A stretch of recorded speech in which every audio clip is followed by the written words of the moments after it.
പല കാരണങ്ങളാലും പേര് പറയാൻ പാടില്ലാത്ത ഒരു പട്ടണത്തിൽ മറ്റ് സർക്കാർ കെട്ടിടങ്ങൾക്കിടയിൽ വലുതും ചെറുതുമായ പട്ടണങ്ങളിൽ ഉള്ളതുപോലെ ഒരു അനാഥാലയമുണ്ട്. ആ അനാഥാലയത്തിലാണ് ഈ പുസ്തകത്തിൻ്റെ പേരുള്ള മനുഷ്യക്കുഞ്ഞ് ഭൂജാതനായി ദുഃഖവും ദുരിതവും നിറഞ്ഞ ഈ ലോകത്തിലേക്ക് ഒരു പള്ളിവക ഡോക്ടറാൽ പ്രവേശിക്കപ്പെട്ടതിന് ശേഷം കുറേ നേരത്തേക്ക് ഒരു പേര് ലഭിക്കാനായി ആ കുഞ്ഞ് അതിജീവിക്കുമോ എന്ന് പോലും സംശയമുണ്ടായിരുന്നു.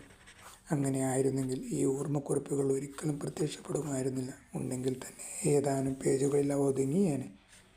ഏത് യുഗത്തിലും ഏത് രാജ്യത്തിലും എഴുതപ്പെട്ട ഏറ്റവും ചുരുങ്ങിയ ജീവചരിത്രമായി കരുതപ്പെട്ടേനെ.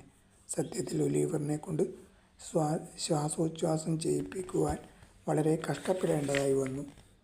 കുഴപ്പം പിടിച്ചൊരു പ്രക്രിയയാണത്. എന്നാൽ കുഞ്ഞിൻ്റെ അനായാസമായ നിലനിൽപ്പിന് അതാവശ്യമാണ്. ഒരു കൊച്ചുമെത്തയിൽ കിടന്ന് ആ കുഞ്ഞ് കിതക്കുകയാണ്.